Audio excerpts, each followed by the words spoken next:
হইতে পারে কোনদিন সকালে উঠা দেখবেন মসজিদ নাই, হাদিসে আছে। কোনদিন সকালে উঠা দেখবেন মসজিদ নাই, উঠায় নিয়ে নিবে আল্লাহ। দুনিয়া যখন ধ্বংস করবে এর আগে আল্লাহ মসজিদ উঠায় নিয়ে যাবে। উঠায়া সকালে উঠা দেখবে মসজিদ নাই, উঠায় নিয়ে গেছে। কেননা এটা যতদিন থাকবে এটা একটা আধ্যাত্মিক পরিবেশ, এটাও জমিনের ফাউন্ডেশন। মসজিদ গুলা কিয়ামতের আগে উঠায় নিয়ে নিবে।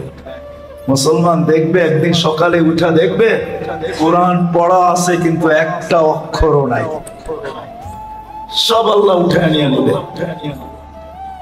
তখনই পরিপূর্ণ সিগন্যাল আসবে এখন আমরা ধ্বংস করতে চলছি, যা তৈরি করছি তা ধ্বংস করে দেবে। সত্য এটি।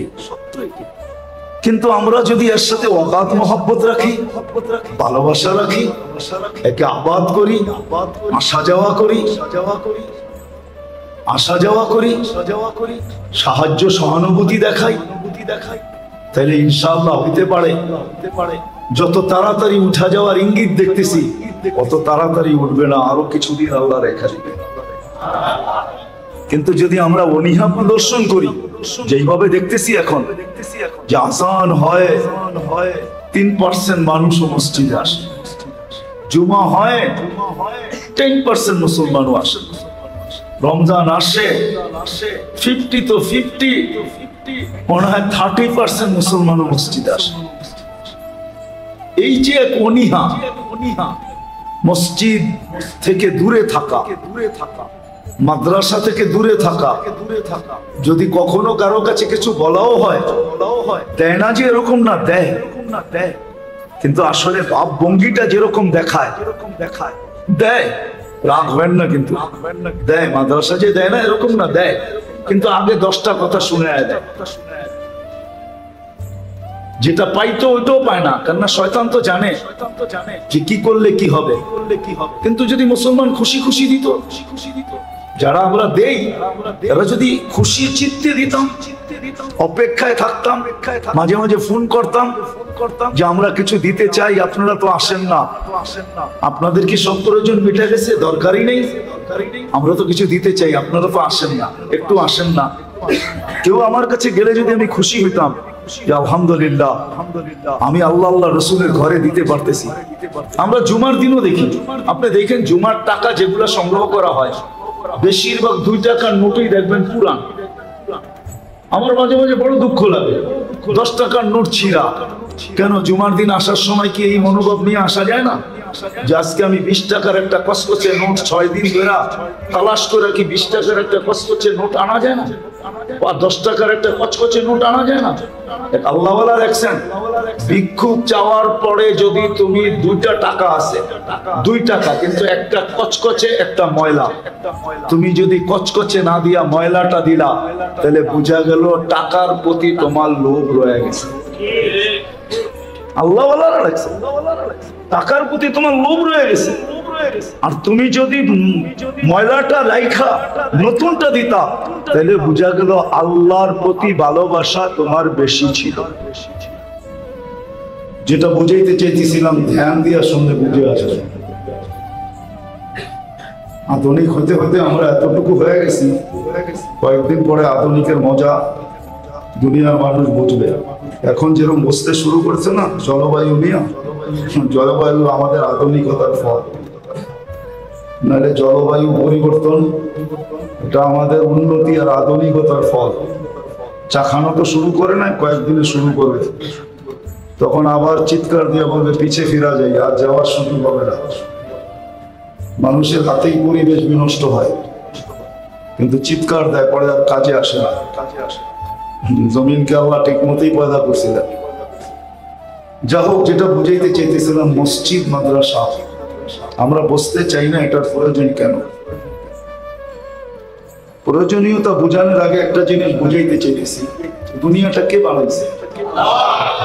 এটা তো মানে না এটা আমরা বানাইছি না, কেউ বানায় আমাদেরকে উপহার দিয়ে চলে গেছে, আল্লাহ বানাইছে।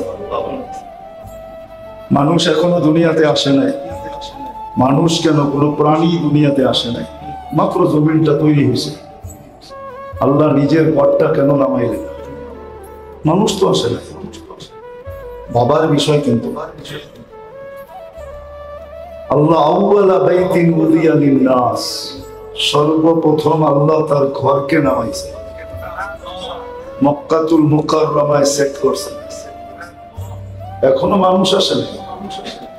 আপনি যদি বলবেন মানুষ আসে নাই, ঘরের প্রয়োজন কি? মানুষ আসে নাই, ঘরের কি প্রয়োজন? ঠিক না? মানুষ আসলে না প্রয়োজন হবে? মানুষ আসে নাই, ঘরের কি প্রয়োজন? আল্লাহ আমাদেরকে বুঝাইতে চেয়েছেন।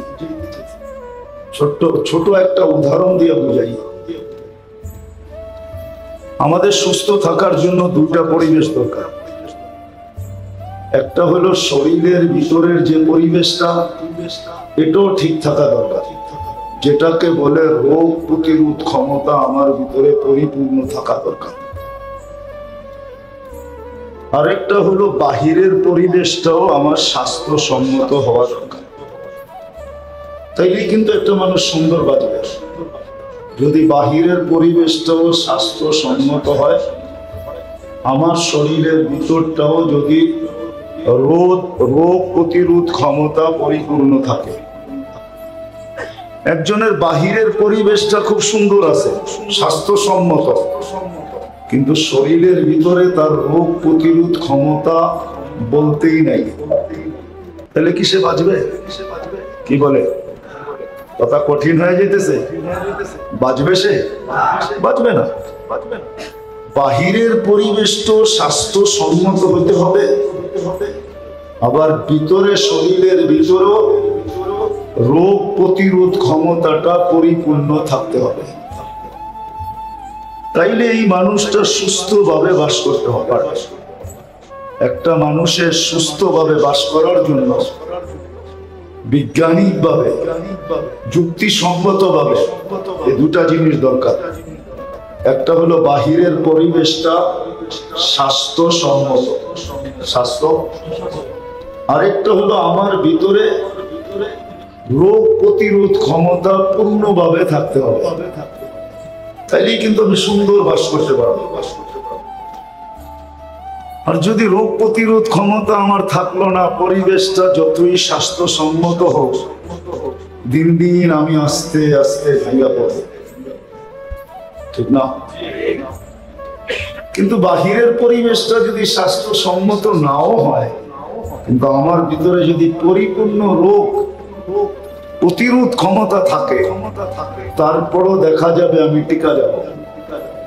যদি উদাহরণ দেই, তো ঢাকা শহরের সমস্ত বস্তিগুলা, ঢাকা শহরের সমস্ত বস্তিগুলা একটাও স্বাস্থ্যসম্মত পরিবেশ নাই, কিন্তু চেক করলে দেখা যাবে ওদের শরীরে রোগ প্রতিরোধ ক্ষমতা, যেটাকে জানি কি বলে, অ্যান্টিবডি, রোগ প্রতিরোধ ক্ষমতা ওদের শরীরে অনেক বেশি, যার কারণে ওই পরিবেশও ওরা টিকা যায়। ঠিক না? তদ্রূপ আমাদের এই বাহ্যিক পরিবেশটা, দুনিয়াটা আমাদেরকে আল্লাহ পরিবেশবাদী যারা বলে, ওরা এক ধরনের পরিবেশের কথা বলে। দুনিয়াটা আমাদের বসবাসের উপযোগী আল্লাহ তৈরি করছেন, এটা হলো বাহ্যিক পরিবেশ। দুনিয়াটা আমাদের বসবাসের উপযোগী করে আল্লাহ পাঠাইছেন না। নদী নালা আমরা খনন করে নিছি, পাহাড় পর্বত আমরা ঘেরা নিছি, চুপ জার জঙ্গল কি আমরা বানাইছি, খাল বিল কি আমরা তৈরি করছি, সমুদ্র মহাসমুদ্র কে তৈরি করছে, ফল ফুল কে দুনিয়াতে সাজাইছে, সব কিছু আমাদের পরিবেশ তৈরি করে আমাদেরকে পাঠাইছেন। এটা বাহ্যিক পরিবেশ। আর এটার ভিতরে একটা আধ্যাত্মিক পরিবেশ আছে। যেমন একটু আগে আমি বুঝাইলাম, ধ্যান দেওয়ার সঙ্গে কিন্তু বুঝে আসবে, এটা দরকার আমাদের। আজকে আমরা ভুল বুঝতেছি। আমি মিলাইয়া দিব একে একে দুই মিলাইয়া দিব, কিন্তু আমি মিলাইয়া মিলানের দিকে যাইতেছি। আর কথা লম্বা হবে না, 15-20 মিনিট হবে, তারপরে দোয়া হয়ে যাবে। আমরা তো এতটুকুরও ছিলাম না, কিন্তু সব জায়গায় হয়, আর এটা হওয়াও উচিত। ছেলেরা আগ্রহ উদ্দীপনা পায়, তাদের আগ্রহ উদ্দীপনার জন্যই এই অনুষ্ঠান। আর দ্বিতীয়, অভিভাবকরাও জানতে পারে যে আমাদের ছেলেরা কতটুকু আগে বাড়লো, আবার এলাকাবাসীও জানতে পারলো যে এখানে কতটুকু কি শিক্ষা দিতেছে, কয়জন হাফেজ হইলো, কয়জন হইলো না। আলহামদুলিল্লাহ আমাদের এখানে যতবারই যেই বোর্ড আছে, বোর্ডে পরীক্ষায় যেই কজনই পরীক্ষা দেয় আলহামদুলিল্লাহ খুব ভালো নাম্বার নিয়ে আসে। গত বছরও খুব ভালো নাম্বার নিয়ে আসছে। এই বছর আমরা আশা রাখি যেই কজন পরীক্ষা দিবে সুপার নাম্বার নিয়ে আসবে।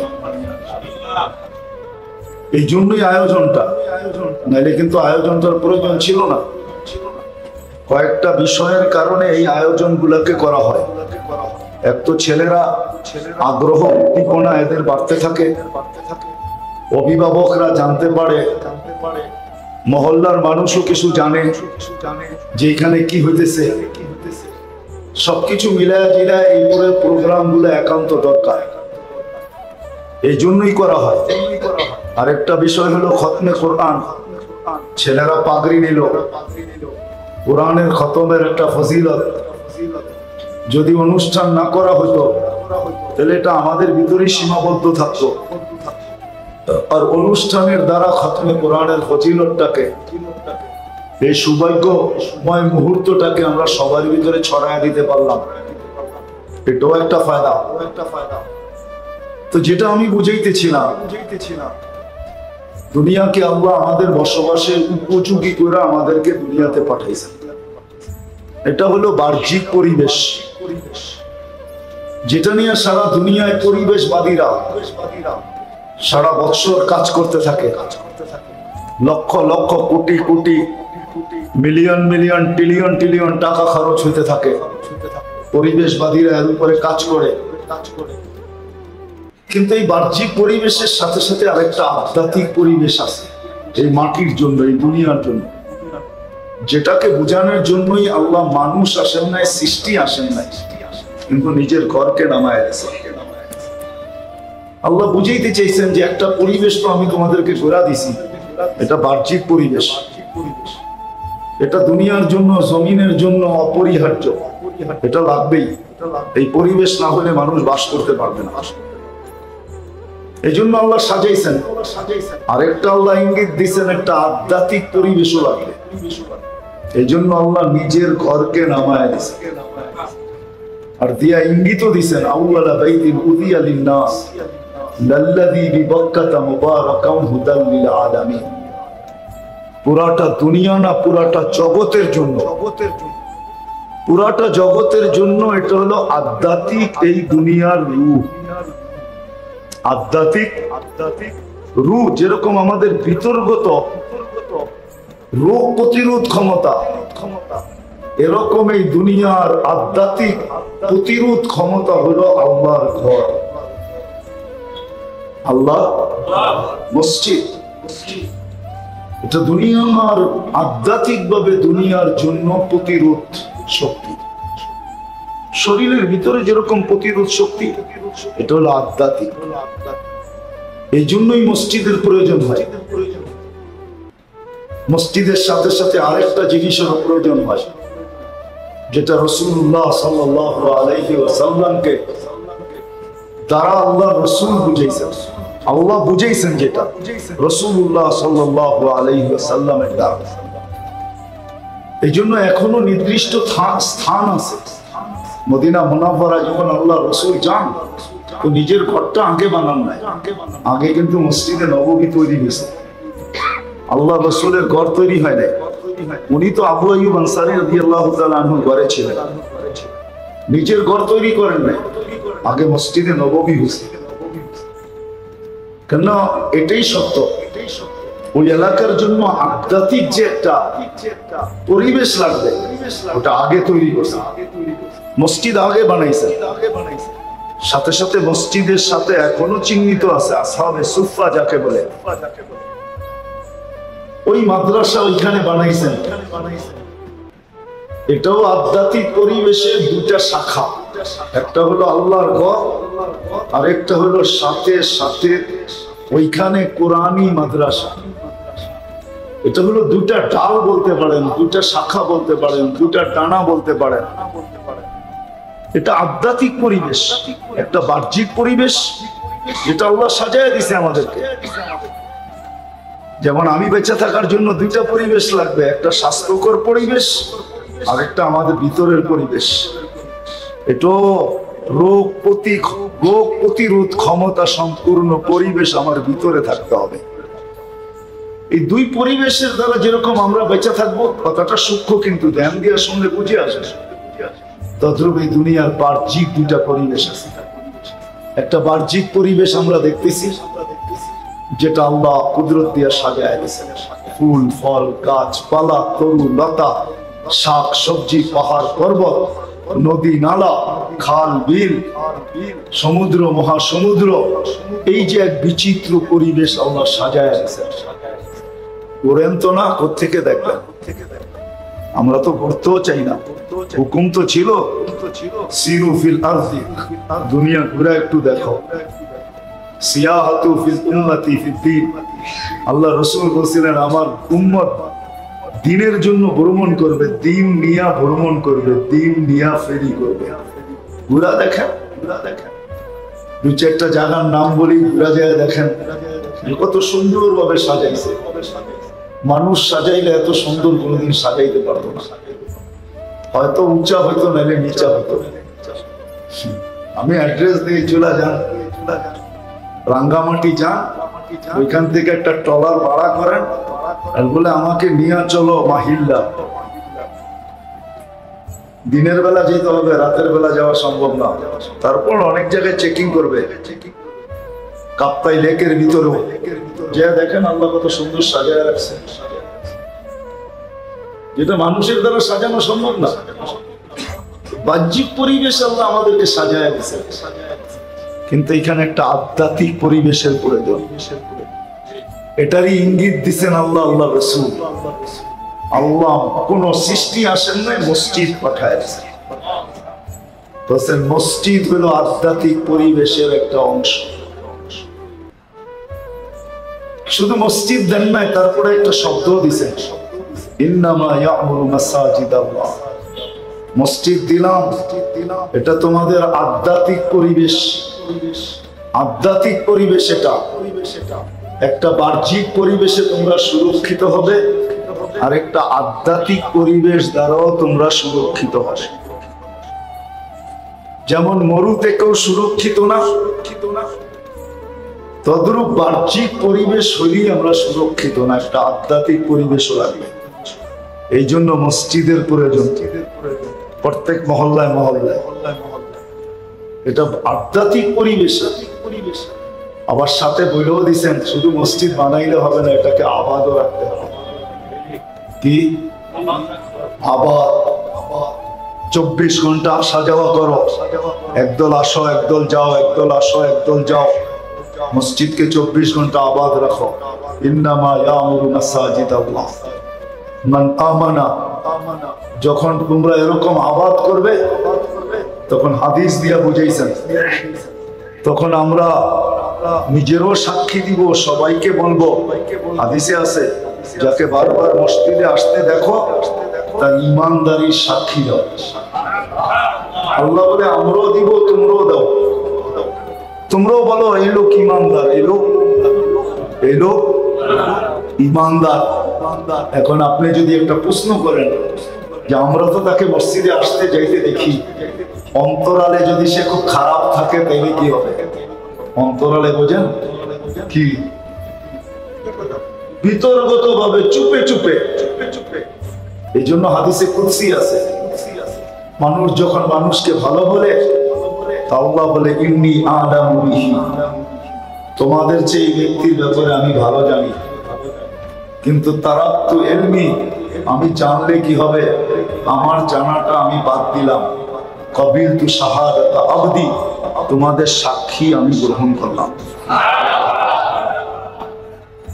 এই জন্য মসজিদ প্রত্যেক মহল্লায় প্রয়োজন আধ্যাত্মিক সুরক্ষার জন্য, আবার সাথে সাথে এটাকে আবাদও করা প্রয়োজন। আবাদ করা প্রয়োজন। একদল আসবে, একদল যাবে, একদল আসবে, একদল যাবে, আবাদও প্রয়োজন। এটাকে সাথে সাথে আরেকটা জিনিস আছে যেটা আল্লাহ রসুলের মাধ্যমে আল্লাহ বুঝাইছেন। রাসূলুল্লাহ সাল্লাল্লাহু আলাইহি ওয়াসাল্লাম হিজরত করে যখন মদিনায় গেছেন তো সর্বপ্রথম মসজিদ বানাইছেন, সাথে সাথে আসহাবে সুফফা বানাইছেন, মাদ্রাসা, কুরআনী মাদ্রাসা, দ্বীনী মাদ্রাসা। এই জন্য প্রত্যেক মসজিদের সাথে একটা দ্বীনী কুরআনী মাদ্রাসা থাকাও এটা আধ্যাত্মিক সুরক্ষা, আধ্যাত্মিক পরিবেশের অংশ। প্রত্যেক মসজিদের সাথে থাকা চাই।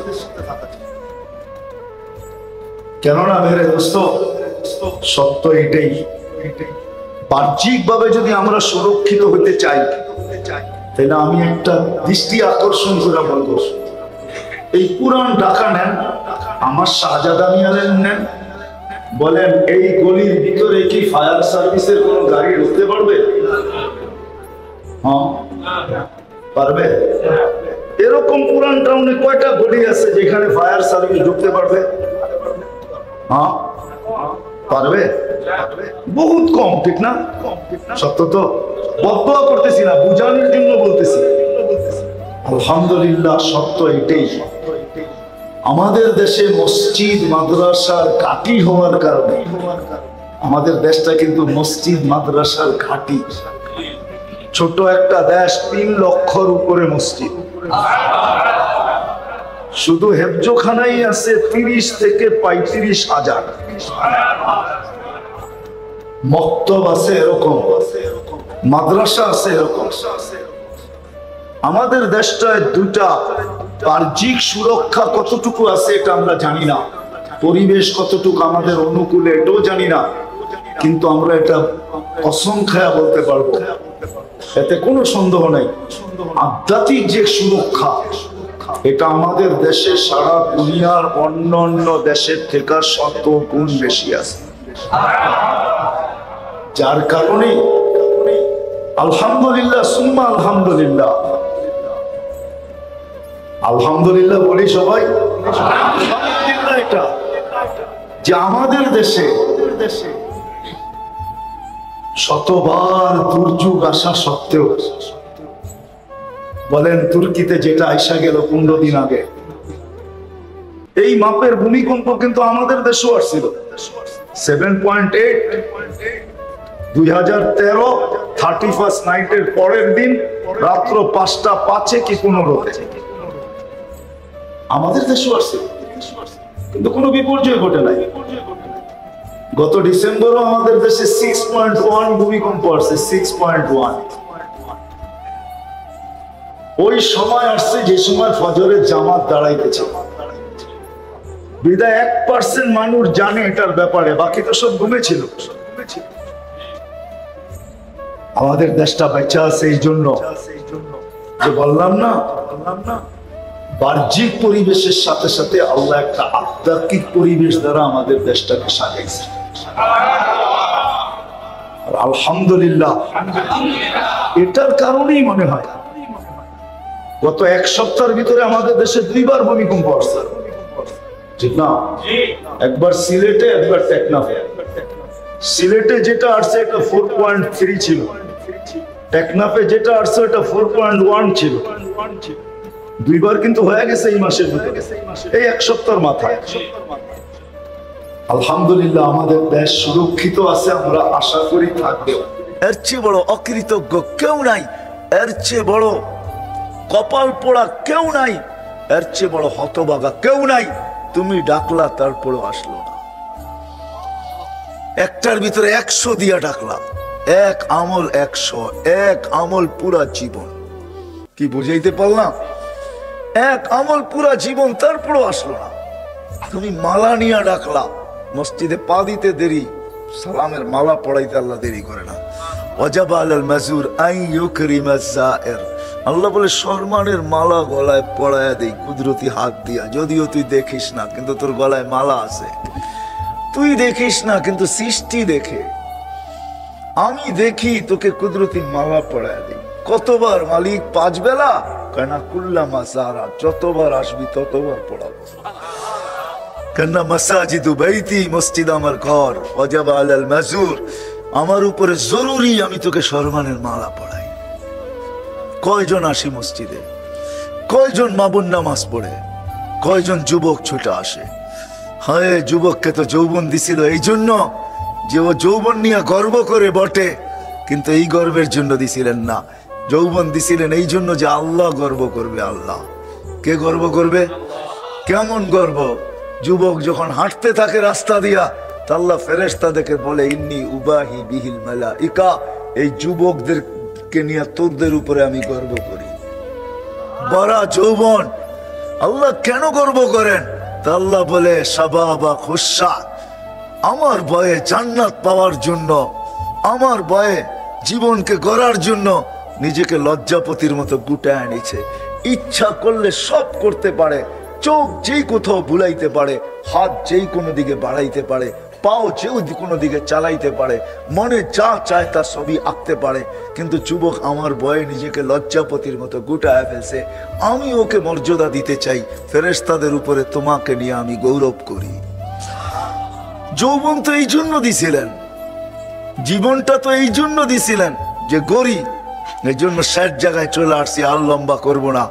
যদি বুঝে আইসা থাকে তাহলে জীবন গড়ার সবচেয়ে বড় যেটা, সেটা হলো 5 ওয়াক্ত নামাজ। কি 5 ওয়াক্ত নামাজ? আপনি যদি বলেন আমি কিচ্ছু জানি না, কিচ্ছু জানতে হবে না। কোন উম্মতকে দেন না এই ফ্যাসিলিটি, বলছে ইমামের পিছনে পড়তে থাক, ইমাম যেরকম করতেছে করতে থাক। ওরা আমাদেরকে জিজ্ঞাসা করেন আপনি কিচ্ছু জানেন না, শুধু দাঁড়ায় থাকবেন, যতক্ষণ দাঁড়ায় থাকতে অতক্ষণ দাঁড়ায় থেকে রুকু সেজদা করবেন আর চেষ্টা করতে থাকেন শিখার। যতদিন পর্যন্ত শিখতে না পারবেন ততদিন পর্যন্ত নামাজ পড়তে থাকবেন, ওগুলো লেখা হইতে থাকবে। বরং তো আমি বলি আপনি ডাবল সওয়াব পাবেন, ডাবল। নাইলে এই হাদিস কোনোদিন আসতো না, ওয়াল্লাযী ইয়াকরাউল কুরআন ওয়া হুয়া ইয়াতাতাআতাউ ফালাহু আজরান। যে কোরআন ঠেকা ঠেকা পড়ে, পড়তে পারে না কিন্তু চেষ্টা কইরা কইরা পড়তে চাইতেছে, আল্লাহর রাসূল বলে তাকে ডাবল সওয়াব দেওয়া হবে। আমি পাবো 1 গুণ, আপনি পাবেন 2 গুণ। আমি পাবো প্রত্যেক হরফে 10 নেকি, আপনি পাবেন 20 নেকি। ডাবল দিবে, ডাবল। ভাবেন না কত বড় মূল্যায়ন করেনেওয়ালা আল্লাহ। মূল্যায়িত করে, মূল্যায়ন করে। দুনিয়ার মানুষ এত মূল্যায়ন করে না। ও দুনিয়ার মানুষ মূল্যায়ন করবে অতদিন স্বার্থ আছে যতদিন, স্বার্থ শেষ আর মূল্যায়ন করবে না। মূল্যায়ন করবে অতদিন সম্পর্ক আছে যতদিন, তারপরে আর মূল্যায়ন করবে না। ঠিক না? হ্যাঁ, 2-1টা উদাহরণ দিলে বুঝে আসবে। ঠিক না? হ্যাঁ, মালা দিয়েই তো বরণ করছিলেন। ঠিক না? গরুও তো কাটছিলেন। ঠিক না? কিন্তু মেয়ের সাথে সম্পর্ক খারাপ হয়ে গেছে, গলায় রশি বাঁধা কোটে নিয়ে দাঁড় করাইছেন। ঠিক না? হ্যাঁ, আবার শ্বশুরকে, শ্বশুর হওয়ার আগেই বিয়ের মজলিসে বসছে, এখনো কবুল কয় না, এর আগেই পানি পুনি সব জড়ায় আব্বা আব্বা ডাকতে ডাকতে জান শেষ। ঠিক না? সম্পর্ক খারাপ হয়ে গেছে, কয় তোরে দেখিস, আগেরটা কইলাম না। ঠিক না? দুনিয়ার মানুষ এরকমই, আল্লাহ এরকম না। আল্লাহ তো আল্লাহ। এই জন্য আপনাদেরকে বলি, যান কালকেই 99 নাম অর্থ সহ পাওয়া যায় লাইব্রেরিতে, একটা কিনেন। 20-25 টাকা খরচ হবে, 30 টাকা খরচ হবে। আমার তো মনে চায় প্রত্যেক মাদ্রাসাওয়ালাদেরকে বলতে যে সবার আগে 2-4 হাজার ছাপায় রেখেন, পয়সা বিপলে যাবে না। যে নিবে ও 10 টাকারটা 20 টাকা দিয়ে নিবে। একবার পড়া দেখেন, তর্জমা পড়া দেখেন যে প্রত্যেকটা নামের অর্থ কি, তখন আপনার এখানে কাঁদবে যে আমি কোন আল্লাহর বান্দা। এখন তো আল্লাহ চিনি না, তর্জমাই জানি না, আল্লাহ চিনি না, রসুল চিনি না। যদি চিনতাম, হায় হায় হায় হায়, আজান দিতে দেরি, বাজার বন্ধ হইতে দেরি হতো, হাট বন্ধ হইতে দেরি হতো না। কে কার আগে যাবে আর কে নিজের গলায় আল্লাহর কুদরতি হাতের সম্মানী মালা নিবে। এই জন্য হাদিসে আছে, হায় যদি জানতো তাইলে হামাগুড়ি দিয়ে আসতো। ওলামারে জিজ্ঞাসা করেন এই হাদিস আছে না নাই? হামাগুড়ি দিয়া ফাজাইলে সাদা ফাজাইলে আমলের ভিতরে হাদিস আছে, হামাগুড়ি দিয়া মসজিদে আসতো। জামাতের ফজিলতের ভিতরে আছে হামাগুড়ি দিয়ে আসতো। হায় যদি জানতো প্রথম কাতারে কি মিলে, প্রথম কাতারে কি মিলে, তাইলে এটা প্রথম কাতারে দাঁড়ানোর জন্য যুদ্ধ হইতো। তারপরে আল্লাহ রসুল একটা হাদিস বলে দিছে, হায় যুবক যদি প্রথম কাতারে দাঁড়ায় আর যদি মুরব্বী পিছনের কাতারে দেখলো, যুবক প্রথম কাতার ছেড়া মুরব্বীকে আগে বাড়ায়া দিল, 40 দিন পর্যন্ত সে প্রথম কাতারের সওয়াব আমল নামায় ফেরেশতা লিখতে থাকবে। 40 দিন পর্যন্ত টানা তার জন্য প্রথম কাতারের সওয়াব লিখতে থাকবে ফেরেশতা। কেননা বয়স্ককে আগে করে দিছে। এই কথাগুলো কোনোদিন আসতো না। এই জন্য আসেন আজকে পাক্কা ওয়াদা করি, কমসে কম ওয়াদা তো এটা করি যে নামাজের সাথে আপোষ হবে। ওয়াদা করতে পারেন? ওয়াদা কিন্তু নিয়ত না। যদি আমরা এই দুটা পরিবেশকে টিকে রাখতে পারি, একটা মসজিদের পরিবেশ, এটা যদি পরিপূর্ণ ভাবে আমাদের দ্বারা আবাদ হয়, এটা আবাদ থাকে, আবাদ থাকে, কখনো মসজিদ যেন অনাবাদ না থাকে। আজান হইলো সবাই মসজিদে ছুটে আসো, এটাই হলো মসজিদের আবাদি, মসজিদের আহ্বান, মসজিদের ডাক, মসজিদের দাবি, মসজিদের চাওয়া, মসজিদের আমাদের কাছ থেকে পাওয়া। আর এটাই হলো বড় জিনিস। আজান হইলো মুসলমান মসজিদে ছুটে আসতো, নামাজ শেষ হইলো মসজিদের বাহিরে যায়, কিন্তু মনটাকে মসজিদে রেখেই যায়। যার বিপরীতে হাদিসে ওয়াদা আছে, তোমার অবস্থা যদি এমন হয় তো তোমাকে আমরা সুসংবাদ দিতেছি, কিয়ামতের দিন তোমাকে আমরা আরশের নিচে, আমাদের আরশের নিচে জাগাবো। যদিও সে প্রয়োজনের খাতিরে যায়, এক তো তার যাইতে মনে চায় না, যদিও প্রয়োজনের খাতিরে যায়, কিন্তু মনটা মসজিদের ভিতরে যদি লটকায়া থাকে, আবদ্ধ থাকে, মসজিদে রেখা যায়। দ্বিতীয় হইল মেরে দোস্ত, এই মাদ্রাসাগুলা, এটাও আমাদের আধ্যাত্মিক পরিবেশের একটা অংশ। এইখানে ছেলেরা, ঘুমের সংখ্যা খুব কম এখানে। বাচ্চা যদিও বাচ্চা হয়, বাচ্চা কিন্তু বাচ্চাই, ঠিক না? কি বলেন? উর্দুতে একটা কথা আছে, বাচ্চা বাচ্চা, আকল কা কাচ্চা, বুল কা সচ্চা। বাচ্চা কিন্তু বাচ্চা, আকল কা বুল কা সচ্চা। বাচ্চা দেখবেন সত্য কথা বোঝা যায়। তো বাচ্চা আকল কা কাচ্চা, বুল কা সচ্চা। বাচ্চা কিন্তু বাচ্চাই, তার সত্য এদের ঘুম কম, কম সময় এরা ঘুমায়। এদের ঘুমের একটা লিমিট আছে।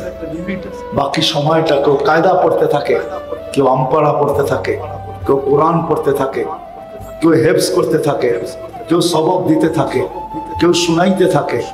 আপনার আমি বুঝাইতে পারবো না, কেননা বুঝতে হবে এটা নিজেকে। আমাদের নুর ইসলাম সাহেব বলতেন, লালবাগ শাহী মসজিদে যে খতিব ছিলেন रहमतुल्लाह अलैह, उन्हीं बोलते हैं ये समझने की बात है, समझाने की बात नहीं है। অনেক জিনিস বুঝা নিতে হয়, সত্য এটাই।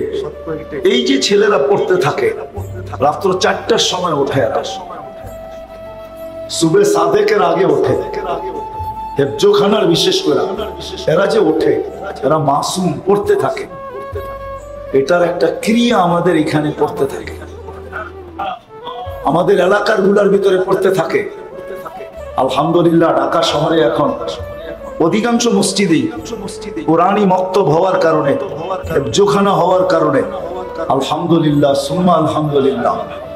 আগেই বলছি আমাদের দেশটা একটা আধ্যাত্মিক পরিবেশ দ্বারা বেষ্টিত। আমি শুধু আপনাদের এখানে বলি না, সব জায়গায় বলি।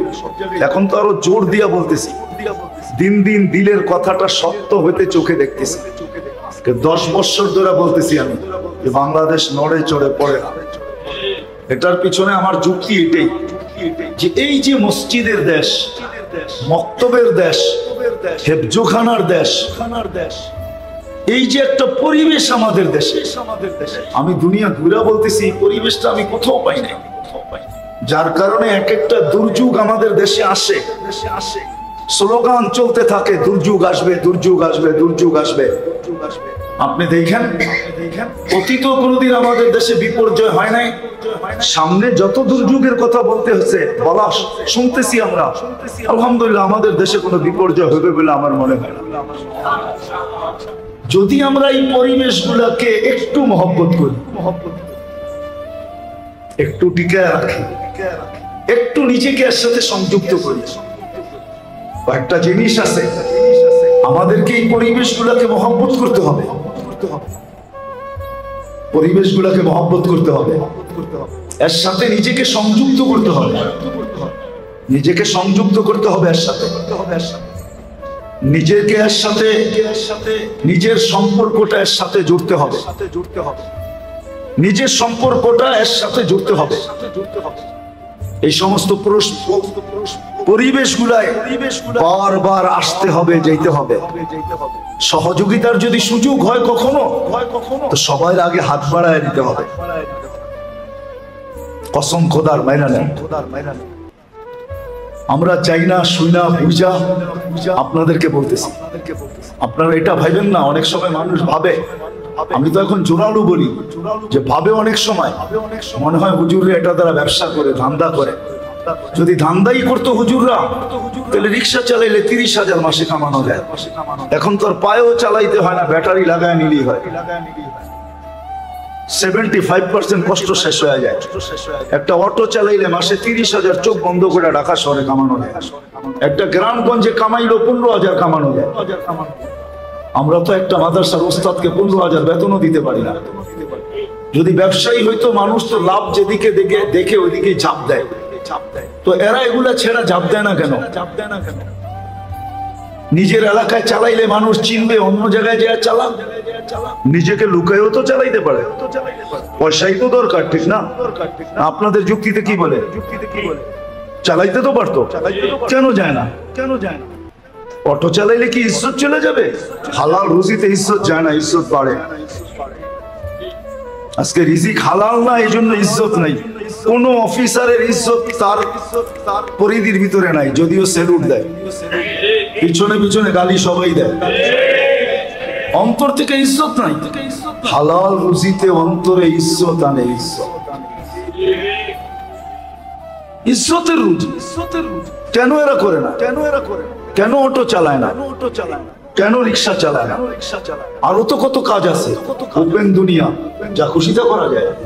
কেন পড়ে থাকে? দায়িত্ব কাঁধে বিদায় পড়ে থাকে। কসম খোদা, একটা মানুষ যখন আলেম হয়, হাফেজ হয়, সে তার দায়িত্ব বুঝতে পারে, এই জন্যই পড়ে থাকে। কথা শুনেও পড়ে থাকে, অল্প পয়সায় পড়ে থাকে, জান্নাতের আশায় পড়ে থাকে। একটা ভয় থাকে, কালকে আল্লাহকে কি মুখ দেখাবো, এই জন্য পড়ে থাকে। এই জন্য কথা কিন্তু আমার শেষ। আসেন, আল্লাহ আমাদের এই এলাকার ভিতরে মসজিদও দিয়া দিয়েছেন। 25টা বাড়ি কিন্তু আমাদের এলাকায়, 25টা হোল্ডিং, 25টা হোল্ডিং এর ভিতরে একটা মসজিদও আছে। এটা আল্লাহর মেহেরবানি। বহুত এলাকা আছে 200-300 হোল্ডিং এর ভিতরে একটা মসজিদ। আমাদের এই এলাকায় 25টা হোল্ডিং এর ভিতরে একটা মসজিদ। এটা আল্লাহর মেহেরবানি। সাথে সাথে একটা কোরআনী মাদ্রাসাও আছে, এটাও আল্লাহর মেহেরবানি। এটা হলো আধ্যাত্মিক পরিবেশ, যেটা নিয়ে দুনিয়াতে কোনো সংস্থা নাই। আফসোস এইখানে, বাহ্যিক পরিবেশ নিয়ে তো সংস্থা আছে, কিন্তু আধ্যাত্মিক পরিবেশ নিয়ে কোনো সংস্থা আজ পর্যন্ত আমি কাজ করতে দেখি নাই। কাজ আমাদের মতো টুটা ফাটা আলেমরাই করে, হাফেজরাই করে, কিছু দিনদার করে, কিন্তু উচিত ছিল সম্মিলিতভাবে আমরা এই আধ্যাত্মিক পরিবেশের জন্য এটাকে যেমন ভালোবাসা, তেমন এটাকে আবাদ করা, মসজিদ মাদ্রাসা দুটাকে। কেন আল্লাহ যখন দুনিয়া ধ্বংস করবেন, আমি আপনাদেরকে আরেকটা যুক্তি দিতেছি, হইতে পারে কোনদিন সকালে উঠে দেখবেন মসজিদ নাই। হাদিসে আছে, কোনদিন সকালে উঠা দেখবেন মসজিদ নাই, উঠায় নিয়ে নিবে আল্লাহ। দুনিয়া যখন ধ্বংস করবে এর আগে আল্লাহ মসজিদ উঠায় নিয়ে যাবে। উঠায়া সকালে উঠা দেখবে মসজিদ নাই, উঠায় নিয়ে গেছে। কেননা এটা যতদিন থাকবে এটা একটা আধ্যাত্মিক পরিবেশ, এটা জমিনের ফাউন্ডেশন। মসজিদ গুলা কিয়ামতের আগে উঠায় নিয়ে নিবে। মুসলমান দেখবে একদিন সকালে উঠা দেখবে কোরআন পড়া আছে কিন্তু একটা অক্ষরও নাই, সব আল্লাহ উঠায় নিয়ে নেবে। তখনই পরিপূর্ণ সিগন্যাল আসবে এখন আমরা ধ্বংস করতে চলছি, যা তৈরি করছি তা ধ্বংস করে দেবে। সত্য এটি, সত্য এটি। কিন্তু আমরা যদি এর সাথে অগাধ মহব্বত রাখি, ভালোবাসা রাখি, একে আবাদ করি, আসা যাওয়া করি, সাহায্য সহানুভূতি দেখাই, তাহলে ইনশাআল্লাহ হতে পারে যত তাড়াতাড়ি উঠা যাওয়ার ইঙ্গিত দেখতেছি অত তাড়াতাড়ি উঠবে না, আরো কিছুদিন আল্লাহ রেখা দিবে। কিন্তু যদি আমরা অনীহা প্রদর্শন করি, যেইভাবে দেখতেছি এখন যে আযান হয় 3% মানুষ মসজিদে আসে, জুমা হয় 10% মুসলমান আসে, রমজান আসে 50 তো 50, মনে হয় 30% মুসলমান মসজিদে আসে। এই যে এক অনীহা, মসজিদ থেকে দূরে থাকা, মাদ্রাসা থেকে দূরে থাকা, যদি কখনো কারো কাছে কিছু বলাও হয় দেয় না যে এরকম না, দেয়, কিন্তু আসলে ভাব ভঙ্গিটা যেরকম দেখায় দেয়, রাগ হয় না কিন্তু দেয়। মাদ্রাসা যে দেয় না এরকম না, দেয়, কিন্তু আগে 10টা কথা শুনে দেয়। যেটা পাইতো ওইটাও পায় না, কেননা শয়তান তো জানে যে কি করলে কি হবে। কিন্তু যদি মুসলমান খুশি খুশি দিত, যারা আমরা দেই এরা যদি খুশি চিত্তে দিতাম, অপেক্ষায় থাকতাম, মাঝে মাঝে ফোন করতাম যে আমরা কিছু দিতে চাই, আপনারা তো আসেন না, আপনাদের কি সব প্রয়োজন মিটে গেছে, দরকারই নেই, আমরা তো কিছু দিতে চাই, আপনারা তো আসেন না, একটু আসেন না। কেউ আমার কাছে গেলে যদি আমি খুশি হইতাম, আলহামদুলিল্লাহ আমি আল্লাহ আল্লাহ রসুলের ঘরে দিতে পারতেছি। আমরা জুমার দিনও দেখি, আপনি দেখেন জুমার টাকা যেগুলো সংগ্রহ করা হয় বেশিরভাগ 2 টাকার নোটই দেখবেন পুরান। আমার মাঝে মাঝে বড় দুঃখ লাগে, 10 টাকার নোট ছিঁড়া। কেন? জুমার দিন আসার সময় কি এই মনোভাব নিয়ে আসা যায় না যে আজকে আমি 20 টাকার একটা কসকসে নোট 6 দিন ধরে তালাশ করে কি 20 টাকার একটা কসকসে নোট আনা যায় না, বা 10 টাকার একটা কচকচে নোট আনা যায় না? আল্লাহওয়ালা দেখছেন, ভিক্ষুক চাওয়ার পরে যদি তুমি 2টা টাকা আছে, 2 টাকা কিন্তু একটা কচকচে একটা ময়লা, তুমি যদি কচকচে না দিয়া ময়লাটা দিলা তাহলে বোঝা গেল টাকার প্রতি তোমার লোভ রয়ে গেছে। আল্লাহওয়ালারা দেখছে টাকার প্রতি তোমার লোভ রয়ে গেছে। আর তুমি যদি ময়লাটা রাইখা নতুনটা দিতা তাহলে বোঝা গেল আল্লাহর প্রতি ভালোবাসা তোমার বেশি ছিল, এই জন্য তুমি নতুনটা দিছো। আসেন, আমাদের এটা হলো বাহ্যিক পরিবেশের ভিতরে একটা আধ্যাত্মিক পরিবেশ। যেমন স্বাস্থ্যকর পরিবেশের জন্য আমরা চিৎকার দিতে থাকি, শুধু স্বাস্থ্যকর পরিবেশ হলে হবে না, আমার ভিতরেও অ্যান্টিবডি থাকতে হবে, রোগ প্রতিরোধ ক্ষমতা থাকতে হবে। এরকম বাহ্যিক পরিবেশ যতই সুন্দর হোক, আধ্যাত্মিক পরিবেশ যদি আমাদের দেশে না হইল, এটার প্রতি যদি আমরা যত্নবান না হইলাম, ভালোবাসা না রাখলাম, আবাদ না করলাম, খেয়াল না করলাম, আসা যাওয়া না করলাম, মসজিদ যদি আরো শূন্য হইতে থাকলো, কোন দিন জানি আল্লাহ নারাজ হয়ে যায়। আমরা চাই না আমাদের এই লাল সবুজের ছোট পরিধিটার উপরে আল্লাহ নারাজ হোক। আল্লাহ এখন বড় খুশি আমাদের দেশের উপরে। আমার মনে হয় নাইলে এত দুর্যোগ আসে, এত ভূমিকম্প আসে, ছোট ছোট কম্পন এক এক জায়গা সবকিছু গুটায় রেখা চলে যায়। আলহামদুলিল্লাহ আমাদের দেশে আসে, আলহামদুলিল্লাহ আজ পর্যন্ত কোনো বিপর্যয় হয় নাই। আর আমরা সব সময় দোয়া করি, সব সময় দোয়া করি। আলহামদুলিল্লাহ, আপনি চান কোন একটা মাদ্রাসা পাবেন না, ডেইলি 2 টাইম দোয়া না হয়, এক টাইম ইয়াসিন খতমে দোয়া হয় প্রতি মাদ্রাসায়। ফজরের পরে হয়তো ইয়াসিন খতমের পরে দোয়া হয়, আসরের পরে কিছু মখসুস দোয়া পড়ে দোয়া হয়। একটা মাদ্রাসা পাবেন না যেটার ভিতরে এই 2 বেলা আমাদের এই লাল সবুজের ছোট পরিধিটার জন্য দোয়া না। একটা মাদ্রাসা নেই। চ্যালেঞ্জ আপনার সাথে, ফজরের পরেও দোয়া হয়, আসরের পরেও দোয়া হয়। সব মাদ্রাসাগুলোতে রুটিন এটা, কোথাও আরেক টাইম বেশি আছে, মাগরিবের পরেও হয়। আমাদের দেশের জন্য দোয়া হয়। বিধায় আপনাদের কাছে আমার দরখাস্ত, প্রয়োজনীয়তা কেন এটাই বুঝাইতে চাইলাম। এটা আমাদের অস্তিত্বের সাথে ওতপ্রোত জড়িত, এটাকে বিচ্ছেদ করা যাবে না।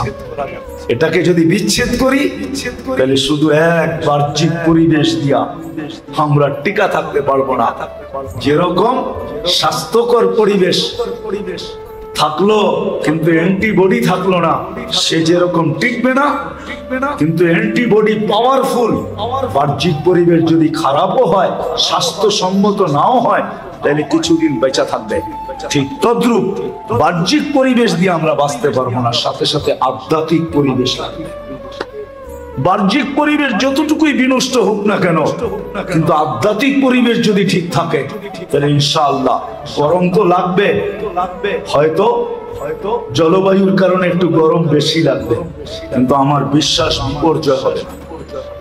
যেটাকে বিপর্যয় বলে, ভূমিকম্প আসবে কিন্তু বিপর্যয় হবে না, তুফান আসবে কিন্তু কোনো বিপর্যয় হবে না, করোনা আসবে কিন্তু কোনো বিপর্যয় হবে না, এরকম মন্দা আসবে কিন্তু কোনো বিপর্যয় ইনশাআল্লাহ সুম্মা ইনশাআল্লাহ হবে না। বুঝাইতে কি পারলাম? এই জন্য আসেন, আজকের থেকে অঙ্গীকার করি, আল্লাহর ঘরের সাথেও আমার সম্পর্ক জুড়বো, এটাকে কখনো অনাবাদ রাখবো না। আমি এই ঘরকে আবাদ করার একজন কর্মী হিসাবে নিজেকে আজকের থেকে ওয়াদা করি যে আল্লাহর ঘর কিভাবে আবাদ থাকতে পারে ওটা আমি একজন কর্মী নিজেকে ভাবি। কি ভাবতে পারি? কে কে ওয়াদা করতে পারেন যে আমি সদা সর্বদা মুখে আওয়াজ লাগাবো, ভাই চলো মসজিদে, চলো মসজিদ আবাদ করো। আর দ্বিতীয়, এই মসজিদ ভিত্তিক মাদ্রাসাগুলা বা এলাকা ভিত্তিক মাদ্রাসাগুলা কখনো মসজিদে না হয়, এলাকায় হয়। এই যে এলাকা ভিত্তিক মসজিদ ভিত্তিক মক্তব, হেফজখানা, মাদ্রাসা, এর প্রতি আমরা সহানুভূতি করি, এর প্রতি আমরা একে মহব্বত করি, একে ভালোবাসি, ক্রিটিসাইজ না করি। আজকে হয়তো কিছু হবে না, ক্রিটিসাইজে আজকে কিছু হবে না, কিন্তু কসম খোদার কালকে দেখা হবে ইনশাআল্লাহ। কালকে দেখা হবে। ইন তাসখারু মিন্না ফাইন্না নাসখারু মিনকুম কামা তাসখারু। কালকে দেখা হবে, কালকে দেখা হবে। ওই দিন বুঝে আসবে আমার ক্রিটিসাইজের ফল কতটুকু আমি ভোগ করতেছি। এই জন্য আসেন, এগুলোর সাথেও আমরা নিজেদেরকে ভালোবাসি, সহানুভূতি দেখাই, সহযোগিতা করি, সাহায্য করি, আসি, যাই, এদের সাথে সম্পর্ক জড়ি করবো তো? হ্যাঁ, কি বলেন? ইনশাআল্লাহ পাক্কা তো? মনের থেকে বলতেছেন তো? যদি মনের থেকে বলতে পারেন এগুলা কোরআন হাদিসের টাকা। যে যত বেশি কোরআনকে মহব্বত করবে, কোরআনের সাথে সম্পর্ক হবে, কোরআনকে ভালোবাসবে, মানুষকে দেখায়া না হোক, চুপে চুপেও যদি কেউ কোরআনকে চুমা দিতে থাকে, মহব্বত করতে থাকে, ভালোবাসতে থাকে, বুকে জড়াইতে থাকে, সে ভাববে আমি কাগজের লেখা একটা কোরআনকে চুমা দিতেছি। আসলে না, এটার প্রতিক্রিয়া কোথায় হইতেছে এটা দেখা যায় না, বিদায় আমরা বুঝি না। যেদিন আল্লাহ দেখাবে যে কোরআনকে ভালোবাসার প্রতিদান তোমাকে এটা দিলাম, চুমা দেওয়ার প্রতিদান এটা দিলাম, ধরার প্রতিদান এটা দিলাম, ছোঁয়ার প্রতিদান এটা দিলাম, ওই দিন বুঝে আসবে। এটি আমাদের আধ্যাত্মিক সুরক্ষার একটা পরিবেশ। এই জন্যই আল্লাহ প্রথম ঘর পাঠাইছে। আল্লাহ রাসূল ঘরের সাথে সাথে মক্কায় সুযোগ হয় না আসহাবে সুফফা বানানোর, মদিনা মুনাওয়ারায় সুযোগ হইতে দেরি, কোরআনী মাদ্রাসা সুফফা বানাইতে দেরি করে। এখনো ওই জায়গাটা চিহ্নিত আছে। হাজিরা গেলে টোকায়া টোকায়া ওই জায়গায় যায়া একটু উঁচা বানানো আছে, এটা চবুতরার মতো। হাজিরা যায়া ওইখানে 2 মিনিট বইতে পাড়াপাড়ি করে ধাক্কা ধাক্কি করে 2 রাকাত পড়তে চায়, যে একটু যায়া দেখি 2 রাকাত পড়তে পারি কিনা, পড়তে না পারি বসে একটু দোয়া করতে পারি কিনা। আল্লাহর রাসূল এটা আমাদেরকে ইঙ্গিত দিয়ে শিখায় গেছে। কিন্তু আফসোস, আমার সমাজ না আমরা বুঝাইতে পারছি, না আমার সমাজ বুঝতে পারছে। যদি বুঝতে পারতো রাগ হয়ে যায় না, তাহলে 25টা হোল্ডিং 25টা, কিন্তু ফ্যামিলি মনে হয় থাকে 2500, ঠিক না? কি রাগ হয়ে যাবে বলবো? আরে 2500 না থাকো, 1-1,500 তো থাকে ফ্যামিলি। আমাদের ছাত্র হলো 75 জন, তাহলে প্রত্যেক ফ্যামিলি বলতো তোমাদের পাকাইতে হবে না, আমরা পাকা পাঠায় দিব। আমাদের এখানে যেন কোনোদিন ফায়ার সার্ভিসের গাড়ি না ঢুকতে হয়, এটার জন্য তোমরা শুধু দোয়া করবে। 75 জন ছাত্র আমাদের, যারা থাকে তারা 75 জন না, তারা 50 জনের মতো মনে হয়। বাকি আয়সা বাড়ির থেকে পড়ে চলে যায়। 1 থেকে 1,500 ফ্যামিলি তো, যদি এক বেলা করে ভাগ করে নিত যে আমরা যা খাবো তোমরাও তা খাবে, কেননা তোমরা আধ্যাত্মিক চাদর দ্বারা আমাদেরকে সুরক্ষিত করতে উচিত ছিল। এটা আমি আপনাদের বিরুদ্ধে অভিযোগ করতেছি না, উচিত ছিল এটা, এরকমই ছিল। মসজিদে নববীতে এরকমই ছিল। আছে দুনিয়াতে এখনো দেশ আছে, এলাকা আছে, আমার সাথে চলেন আমি আপনাদেরকে দেখাই দিই। এখনো বাংলাদেশের এলাকা আছে, গরিব থেকে গরিব এলাকা। মাদ্রাসা এসে বলে গেছে আমরা খাইলে কিন্তু ছাত্র খাবে, আমরা যেদিন না খায়া থাকবো ওই দিন না খায়া থাকবে, রাজি? তারপরেও আমরা একজন ছাত্র চাই। মাদ্রাসার অপারক এলাকার মানুষ না খাওয়ায় তো রাখে না, কিন্তু একটু কম খায়। তাদের থিওরি এটা, আমার সাথে চলে। আমি দেখা দিব মাদ্রাসা এলাকার আয়সা বলতেছে আমরা একজন ছাত্র চাই, আমরা যা খাবো তা খাবে, যদি না খায়া থাকি না খায়া থাকবে, কিন্তু ছাত্র একজন দিতে হবে। আলহামদুলিল্লাহ, সুম্মা আলহামদুলিল্লাহ। চলেন আমি দেখাই ওদের ওইখানে বরকত কি, বরকত কতটুকু, মোহব্বত কতটুকু, মিল কতটুকু। শাহজাদে আমি আলেনের মানুষ, রাগ হয় না। আপনাদের মসজিদটা খুঁজতে বহুত মানুষ আমাকে ডেলি 2-4 বার ফোন করে বলে হুজুর অনেক ঘুরে আসছি কিন্তু পাই নাই। আমি যদিও এখানে থাকি, রাগ হয় না। আমি চাই আমার এলাকাটা বরকতে বেড়া যাক,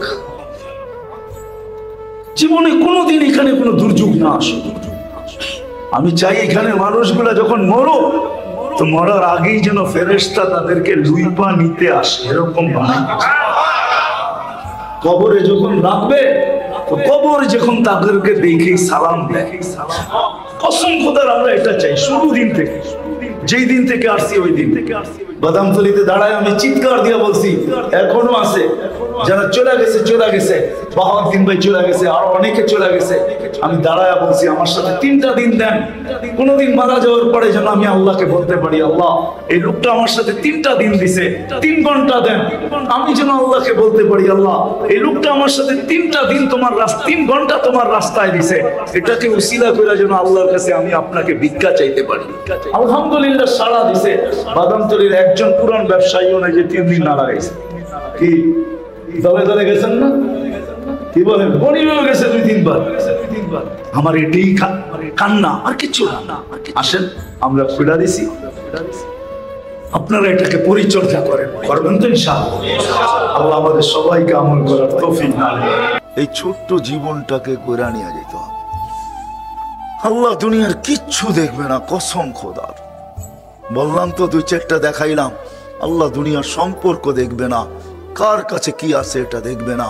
যদি দেখতেন তাহলে কোরআনে কোনোদিন এই উপমা আসতো না, নমরুদের কথা আসতো না। রাজত্ব দেখলে কোনোদিন নমরুদকে আল্লাহ কোরআনে নিয়ে আসতেন না। এই শব্দটা বড় বিতাড়িত, এটা কোনোদিন কোরআনের শব্দ হইতো না। ফেরাউন শব্দটা বড় বিতাড়িত, এটা কোনোদিন কোরআনের অংশ হইতো না। কোরআন তো কোরআন, আল্লাহর কালাম, কোনোদিন অংশ হইতো না। আল্লাহ আমাদেরকে পূজানের জন্য নিয়ে আসতে বাধ্য হয়েছে। যে তোমরা তারপরও বুঝো আমি কিচ্ছু দেখবো না, ফকির থেকে ফকিরও দেখবো না। হায়, তাইলে মনীষীরা কোনোদিন এই কাহিনী আনতেন না। ফকিরের গায়ে ভিক্ষুক যুবকের চটা থাপ্পড় লাগায়া দিয়েছেন যুবক, ভিক্ষুকের গালে। ভিক্ষুক কিচ্ছু বলে না, উপর দেখা জানি ঠোঁটগুলা হেলাইছেন। যুবক জায়গায় মরতে দেরি হয় নাই। ভিক্ষুককে জিজ্ঞাসা করতেছে ঘটলো তো ঘটলো কি? কয় প্রেমের খেলা কইটা গেছে। কয় প্রেমের খেলা কি? বলে ওর প্রেমিকার গায়ে আমার পায়ের কাদা লেগছে, ও সইতে পারে না, ও থাপ্পড় কইসা আমার গালে বসায়া দিছে। আমাকে একজন ভালোবাসে, সেও সইতে পারে নাই। ও তো থাপ্পড় দিছে আমাকে, যে ভালোবাসে সে জান নিয়ে আনিছে, জান। এটাই সত্য। আল্লাহ কে ভিক্ষা করে এটা দেখেন না, কে ঝুলি লয়া ঝোলা লয়া ঘরে এটা দেখেন না, কার ঘরে চুলা জ্বলে না এটা দেখেন না। যদি দেখতেন তো হাদিসে আছে 3 মাস চুলা জ্বলেন নাই।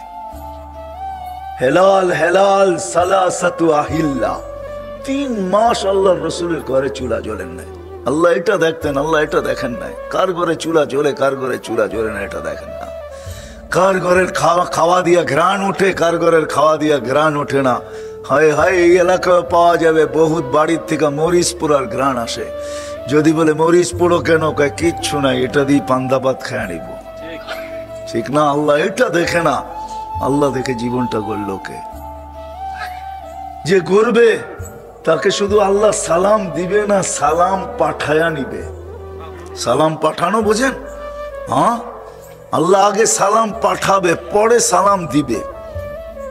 হাদিসে আছে ফেরেশতাকে বলে দিবে মালাকুল মউতকে, ইযহাব ইলা আবদি ওয়া আবদাতি ফুলান, অমুক বান্দা বান্দির কাছে যাও, ফাসাল্লিম আলাই, আর চায়া আমার সালাম তাকে আগে দিবে। আল্লাহ সালাম পাঠাবে, তারপরে বলবে তাকে বললো ইন্নী উরিদু আন আযুরাহু, আমি তার সাথে সাক্ষাৎ করতে চাই, বিদায় তোমাকে পাঠাইছি। কেননা সাক্ষাতের একমাত্র মাধ্যম এটাই, মউত তাকে পান করতে হবে। এই জন্য কেউ লেখছেন, বড় সুন্দর লেখছেন, মউত তো ফ্লাইওভার, জিসরুন ইউসিলুল হাবিব ইলাল হাবিব। সোনার গায়কে জুড়া দিছে গজারিয়ার সাথে, ঠিক না? মেঘনা পার হইলি গজারিয়া, ঠিক না? গজারিয়া পার হইলি দাউদকান্দি, ঠিক না? এক সময় তো ফেরি ছিল, এখন তো ফ্লাইওভার, ব্রিজ, ঠিক না? মউতের ব্রিজের মাধ্যমে বন্ধুকে পাবে। এই জন্যই আল্লাহ বলবে, বলো কানে কানে ইন্নী উরিদু আন আযুরাহু। আবার বলবে শুনো শুনো শুনো, মৃত্যুর যাতনা কিন্তু আমি ঢালবো। লাক্কিনহু কালিমাতাত তাওহীদ, তুমি কালেমা পড়ায় এলো। এটাই বাস্তব। এই জন্য আসেন না, আর কথা লম্বা করতে চাই না, রাত্র 11:15টার উপরে বাজছে। আসেন, যেই কজনই আসি, আজকে যদি প্রতিজ্ঞা করতে পারি, কালকে যদি কদম উঠাইতে পারি। আজকে প্রতিজ্ঞা হইল, কালকে কদম হইল। কদম যদি দুটোও চলে, একটাও চলে, হয় এই উম্মতের জন্য তো কদম চালাও শর্ত না। এই উম্মত যদি পাক্কা প্রতিজ্ঞা করতে পারে আর কদম চালানোর যদি সুযোগও না পাইল, তাহলে এই উম্মতের জন্য আল্লাহর পক্ষ থেকে ফ্যাসিলিটি আছে। হ্যাঁ, নিয়াতুল মুমিন খায়রুম মিন আমালিহি। আল্লাহ বলে তোমার নিয়তকে আমি আমলের চেয়ে বড় বানায়া তোমার পক্ষে দাঁড় করায় দিব। তোমার পক্ষে দাঁড়ায়া যাবে, তোমার বিরুদ্ধে যাবে না। যদিও বনি ইসরায়েলের উদাহরণ দিয়া বুঝাইছেন, কথা লম্বা না হয়ে যায়। 99 মার্ডার কেসের আসামির কথা আমাদেরকে মুসলিম শরীফে শোনায় দিয়েছেন। যা বলছে ভিতরটা জ্বলতেছে কেন? তওবা করতে চাই। 99 মার্ডার নিয়ে আল্লাহকে দেখাবো তো চেহারা, কি করে দেখাবো? তো যার কাছে গেছে সে আমার মতো অশিক্ষিত ছিল, তো বলছে 99 মার্ডার আবার তওবাও। তো বলছে তাইলে 1 রানই তো বাকি, তোরে দিয়া পুরাই করে ফেলি। মনটা তো মানবে কমসে কম সেঞ্চুরি করে ফেলছি। তো ভালো, কিন্তু জ্বালা তো জ্বালাই, কখনো থামে না। দিলের জ্বালা বড় জ্বালা। কিন্তু আরেকজনের কাছে চলে গেছে, ভালো একজনের কাছে, বলছে ভিতরে বড় জ্বালা। বলছে কিসের জ্বালা? বলে 100 পুরা করে ফেলছি, মার্ডার, 100 জনকে হত্যা করছি, কিন্তু ভিতরের জ্বালা থামাইতে পারতেছি না। তওবা করতে মন চায়। বলছে শর্ত মানতে পারবে? বলছে বইলা দেখো, চেষ্টা করব। বলছে উতরুক আরদাকা ফাইন্না আরদা সু, তোমার এলাকা ছাড়ো, ইযহাব ইলা কারিয়াতি ফুলান, অমুক গ্রামে চলে যাও, হুনাকা উনাস, ওইখানে তোমার মতোই কিছু লোক আছে যারা ব্যথা নিয়ে বসে আছে। ফালতাহিক মাহুম, এদের সাথে যে মিলা যাও, আর এরা যেইভাবে আল্লাহকে পাওয়ার জন্য চেষ্টা করতেছে তুমিও করো। কয়েক কদম দিছে, মালাকুল মউতের থাবা চলে আসছে, দুই দল ফেরেশতাই চলে আসছে, রহমতেরটাও আসছে, আযাবেরটাও আসছে। আযাবের ফেরেশতাদের কাছে 100 ফাইল ছিল, রহমতের ফেরেশতাদের কাছে একটা কাগজ ছিল। লাগছে দুইজন দল ঝগড়া, তৃতীয় ফেরেশতা এসে বলছে ঝগড়া করে কোনো লাভ নাই, জমিন মাপো, যেটা কাছে হবে ওরা নেওয়া যাবে। যেই দিকে যাইতে ছিল ওটা যদি কাছে হয় তো রহমতের ফেরেশতা নেওয়া যাবে, বাড়ি যদি কাছে হয় তো আযাবের ফেরেশতা নেওয়া যাবে। আল্লাহ বাড়ির দিকের জমিনকে কানে কানে বলে দিয়েছেন আসসাই, তুই লম্বা হ। যেই দিকে যাইতে ছিল ওটাকে আল্লাহ কানে কানে বলছে যাইকি, তুই সংকীর্ণ হ। ফাসাদা বিশিবরিন, যেদিকে যাইতে ছিল ওটা 1 বিঘায় জিতা গেছে। রহমতের ফেরেশতারা নিয়ে ছুটছে জান্নাতে টুকায়া, তারপরে পিছে তাকায় দেখছে ওরা আসে কিনা। আল্লাহ আমাদেরকে বুঝাইতে চাইছেন উম্মতে মুহাম্মাদি, আজকে যদি প্রতিজ্ঞা করতে পারি আর কালকে যদি কদম ওঠে তো আল্লাহর ওয়াদা আছে আমি জীবনটাকে গড়ায় দিব। হ্যাঁ, মেডেল দেওয়া মানুষ দুনিয়াতে বহুত আছে। সাহাবাদের শত মেডেলের কথা আল্লাহ কোরআনে বয়ান করছেন। 1500 আয়াত আছে কোরআনের ভিতরে সাহাবাদের মেডেলের ব্যাপারে। একটা না, দুইটা না, কয়টা মেডেল আপনার বাড়িতে আছে? সাহাবাদের পক্ষে 1500 কোরআনী আয়াত মেডেল হিসাবে দাঁড়ায় আছে, কোরআনের ভিতরে আছে। ওনারা ছোট্ট জীবনটাকে ঘোরা দেখাইছেন, প্রস্তুতি নিছেন আর ঘোরা ফেলছেন। আল্লাহ ওয়াদা করছে আমি ঘোরা দেব, ওটা আমাদের জন্য আছে। আস-সাবিকুনাল আউয়ালুন মিনাল মুহাজিরিন ওয়াল আনসার ওয়াল্লাযীনা ইত্তাবাউহুম বিইহসান রাদিয়াল্লাহু আনহুম ওয়া রাদু আন। আল্লাহ আমাদেরকে শোনায় দিয়েছে কদম রাখতে দেরি, আমি তোমাদেরকে ওই মেডেলে ভূষিত করতে দেরি করব না। নবী নাই, বিদায় নাইলে আমাদেরকে শোনায় দিতেন, কিন্তু শুনাইও দিয়েছেন, ইঙ্গিতে শুনাইছেন, ডাইরেক্ট না শুনাইল। কিন্তু আমি যে আয়াত পড়লাম এটার ভিতরে ডাইরেক্ট শুনাইয়া দিয়েছেন তোমাদেরকে মেডেল দ্বারা ভূষিত করব। এই জন্য আসেন, রাত লম্বা হইলেই আর কোনো, আমি মনে করি না 11:30 বাজছে আর লম্বা করা যাবে, উচিত না। কালকেও প্রোগ্রাম আছে। এই জন্য ওয়াদা করি, প্রতিজ্ঞা করি, নিজে নিজে নিজের সাথে নিজে প্রতিজ্ঞা করি যে না, হ্যাঁ 60-70 বছরের জীবন, এখানে 4 তারও কেটে গেছে। এমনও লোক আছে এখানে, হইতে পারে গত 2 ঈদে হয়তো ছেলে মেয়েদের জন্য নতুন কাপড়ও জুটে নাই। যদি এই মজলিসে না থাকে তাহলে সোনার গায়ে পাওয়া যাবে।